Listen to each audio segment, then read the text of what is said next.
Hello friends, welcome to the Prescribing Skill Training course by Indian Council of Medical Research for Indian medical graduates.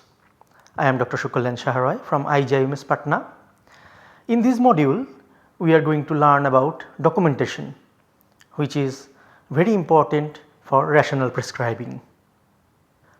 This module has been developed by various experts from different disciplines from IJIMS Patna, AIIMS New Delhi, KEM Mumbai and Safdarjung Hospital.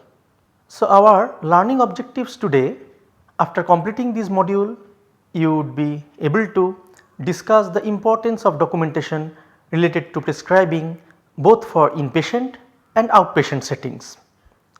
You can state the common errors in documentation and the resultant harm, giving examples. You can justify the inclusion in documentation depending on different clinical situations, discuss the benefits of printed proforma for documentation and appreciate the need of documenting even the verbal instructions and patient's agreement for the clinical decision. We would start the session with importance of documentation, then we would recommend what to do, not to do in different settings like OPD, IPD or ICU or emergency. We would discuss few case studies and conclude the session with take home message. Your good clinical record aids collective decision making during follow up and referrals of your patient. Reinforcement of adherence by documentation of even your verbal instructions or counseling materials can be done. Documenting your verbal instructions and counseling contents would reinforce the adherence of your patient. It is also important so far as the indemnification of physician with respect to any legal action is concerned. Moreover, good clinical records helps in accreditation, policy making and record based research in various institutions. Please keep in mind that the most important thing in documentation is the communication. Therefore, comprehensibility, legibility is the key element. So, in this example of a OPD prescriptions, you can note that legibility is very poor and from it your patient might not get all the instructions which need to be followed. So, these types of documentation is not recommended. Let us see few recommendations what you need to do in various settings. First, start with OPD prescription. In your OPD prescriptions, all the relevant history which includes medical history, past, occupational history, travel history, exposure history, everything and even the details of injury if any should be recorded in proper manner. Relevant clinical reports, that is positive reports and important negative reports should be documented properly. Any allergy history or any past drug related problems, for example intolerance, inefficacy should be documented for future reference. Documenting adherence of your patient is very important because not only it has some legal implication, but also it would enhance or ensure or reinforce adherence of your patient. At the end of each of your prescription, please do not forget to mention the follow up visit date and you need to also mention that patient might attend your OPD or emergency whenever required. In OPD prescriptions, the drug's name should be written in uppercase so that there would be no ambiguity. Instruction to the patient should better be written in patient's vernacular so that he or she can read and follow your instruction properly. Many times during consultation you instruct your patients verbally regarding following some advice. In those cases, the contents of your counseling or verbal advice should be documented at least in a concise manner in your prescription. Documenting verbal instruction reinforces patient's adherence because he or she can follow them up. Whenever feasible, computerized physician order entry would make your documentation part easy. Therefore, you see the verbal instructions which you give to your patients during consultations are very important not only for the legal purpose, but also to reinforce adherence. Look at the following case as an example.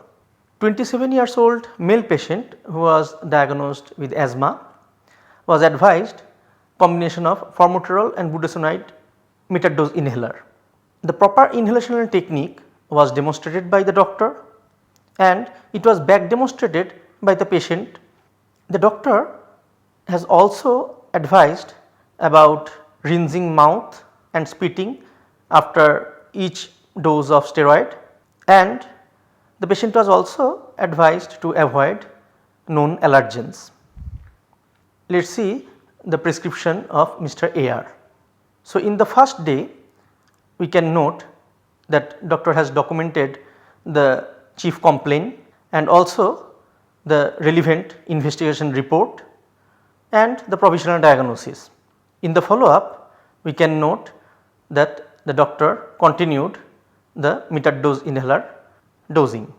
However, in these prescriptions you can note few discrepancy from the recommendations.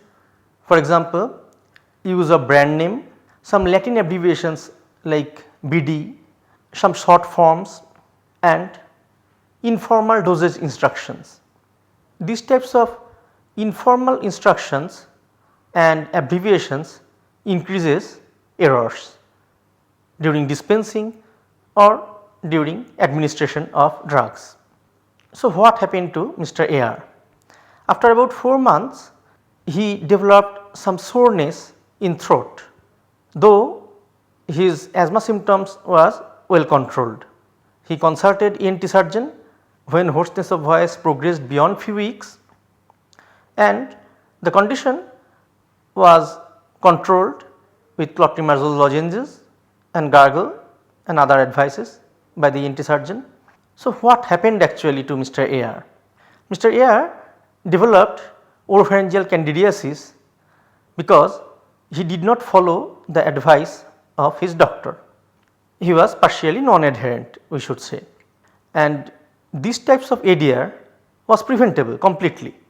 And what happened at the last is loss of trust of the patient towards the modern medicine, because patient thought that these types of modern medicine causes more harm than causing good, and he also had some notion that metered dose inhaler is the cause of his ADR, adverse drug reaction.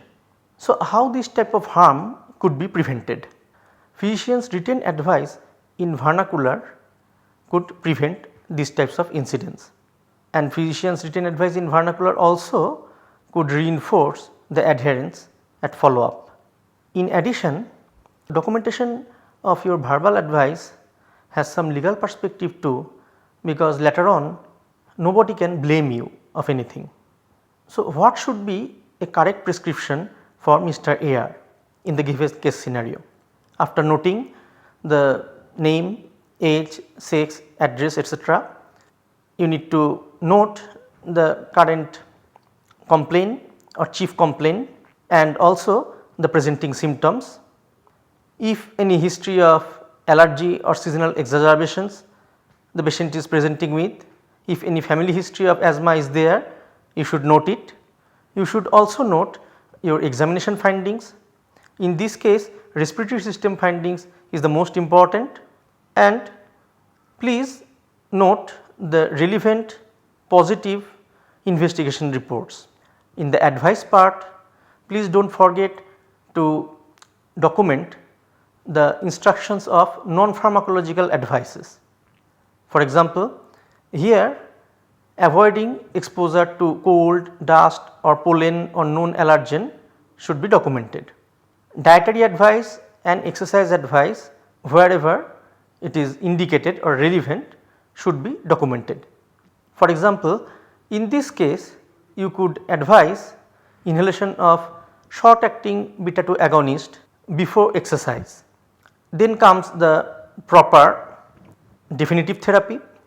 You should document the dosage instruction preferably in vernacular of the patient. And in this case scenario, please do not forget to advise about rinsing mouth and spitting after each dose of steroid and maintaining the devices hygienically.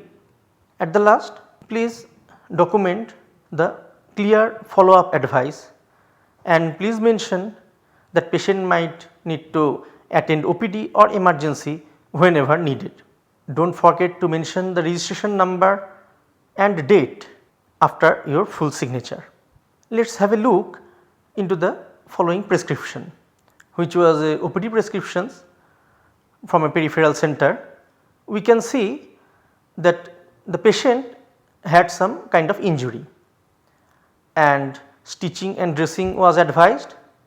Some drug therapy also has been advised, and please note, though doctor has advised for stitching, but there is no advice for cutting of stitch. The dose of medicines is ambiguous, route of administration has not been clearly mentioned, there is no follow up advice, and the description of injury site and extent has not been documented. So, please remember, any injury report and documentation of the details of injury has legal perspective. So, let us discuss what to do in case of documentation in inpatient department. In IPD, you should record patient's clinical status at regular interval along with relevant investigation reports, both positive and important negative ones. You should justify the appropriateness of your dose selection and drug selection wherever needed. And as per Medical Council of India, the IPD records should be kept for at least 3 years where there is no other legal implication. In IPD, if relevant documents or past reports have not been provided by the patient, please note that real time during change of shifts of duty, a written handover, if you can document the patient's current status and treatment plan, it would enhance or aid your collaborative decision making. With every entry, please do not forget to mention the date, time and your full signature. This is a IPD chart order of a febrile patient. So, please note that in a single page multiple entries have been documented, and though in a single day doctor has visited the patient multiple times, but time is nowhere documented. On 12th November, we can see the injection ceftriaxone has been replaced by piperacillin tazobactam, but reason for this change of antibiotic has not been documented. Moreover, we can note many abbreviations, for example IVF, NS, PCM. So, these types of abbreviations increases chance of prescriptions errors and these are not recommended. So, what should be the ideal documentation in this case? Your every entry should begin with date and the time, and then you record the patient's current complaints or fresh complaints. You should record the examination findings real time, and you should also record the important positive investigation reports. In the advice part, please record the proper instruction of any drug given. If your injection need to be diluted further and to be infused slowly, you need to record that unambiguously. And last but not the least, every record should be ended by your full signature along with stamp or registration number, preferably along with date. In a surgical patient, the perioperative documentation is very important. You should make a case summary and regularly update that, because In a surgical team, there is second surgeon or S2, there are anesthesiologists, there might be physicians from various departments, various super specialty departments. Therefore, to make a collaborative decision making for the patient, this updated case summary is very important. Before and after any surgical procedure, note down the procedure details, patient's health status in real time along with your signature. The anesthetic agents and the drugs for perioperative periods should be documented properly, preferably by anesthesiologists.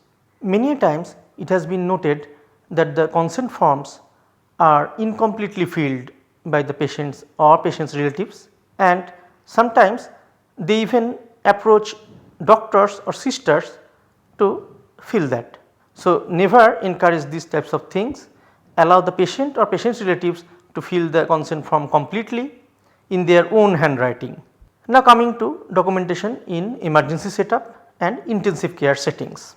In emergency setup, the health status or injury details of the patient at presentation should be documented properly, because it has legal implication. During transition of care, for example, shift of the patient from emergency department to intensive care department, all the current medications and procedure should be enlisted for reference of the higher setup doctors. After any intervention, note the clinical status periodically in real time along with your sign and time.